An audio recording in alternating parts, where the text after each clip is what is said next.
Hello, welcome back to another video on my thoughts on the current comic market. It's crazy as the keys and variant market is. Not all is bad with the current comic market for the collectors out there that just want to collect runs, because I think for many books, especially not high grade. Okay, high grade is always going to be expensive because it's always going to be a lot of people fighting for the few available high grade copies out there. So let's toss that segment of the market out the window. But when you talk about low grades and mid grades book, for many non-keys, it is about as affordable as you can find right now as it was 10 years ago.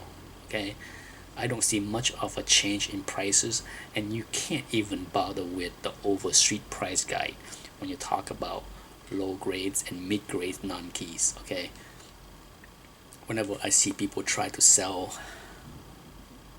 those kind of books on eBay and trying to use overstreet price guide as a justification for the price, good luck.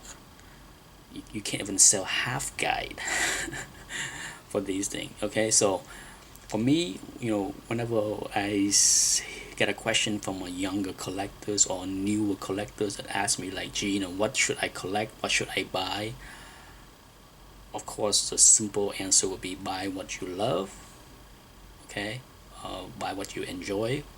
But for a lot of people that are fairly new to the hobby, they don't, it's hard to say, buy what you love, because they don't, if you don't know what you love, if you haven't seen enough, it's hard to determine what to buy and where to start.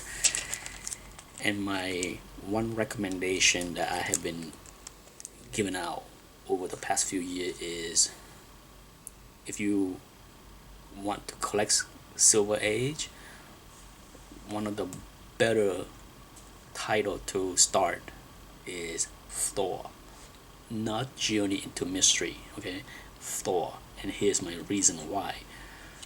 When you look at Silver Age Marvel, there is no question that Spider-Man and Fantastic Four Silver Age are not cheap, even in low to mid grades, because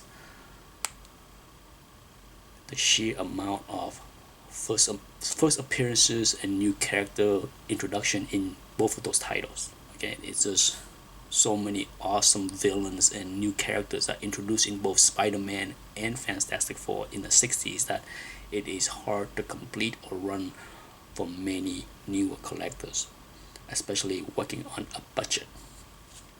And then you go over to the X-Men, same thing. Okay, same thing. X-Men is not so great as that title is in the Silver Age. There's still a boatload of first appearances and new characters, and then you add the fact that a lot of people love X-Men and competing for those books, so it's not cheap. Now when you go to Thor, okay, not Journey into Mystery, you're talking about Thor. My reason why this is probably the best title and the one that I often recommend is that there aren't a lot of new intro of a lot of characters in the title, so there's not a lot of keys.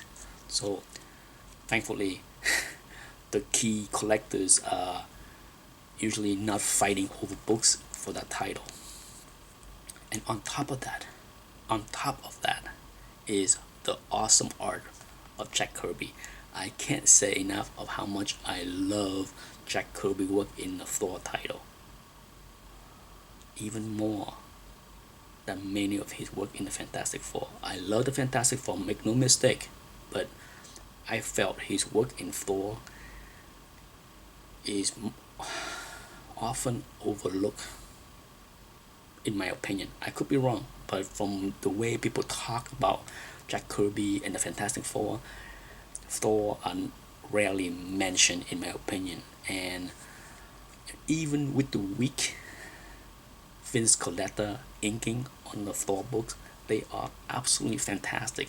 And the big reason why they are fantastic is because when you're talking about Thor, you're talking about Asgard. It's the design, the way the armors look on many of the characters, the supporting cast of Thor.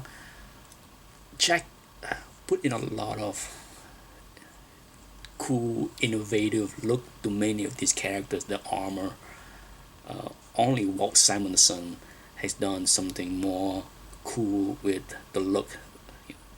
You know, just as cool or cooler. But to me, Jack work and design of Asgard, as well as all the armors, the look of many of the characters in the Thor book is a second to none. It is awesome. And if you are a fan of art, if you're a fan of Jack Kirby, you can't go wrong collecting Silver Age Thor. I mean, I brought out a couple. Okay, this is of course 126, the first time the book changed from Journey to Mystery into Thor. Awesome battle cover, okay, classic. And then you get this beautiful classic cover right here, okay. The covers to Thor is fantastic, okay. I can't say enough about how much I enjoy that, okay. And like I said, there's too many, and so that's my recommendation.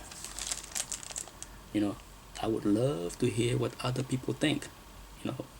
If someone asks you on advice on like what Silver Age Marvel title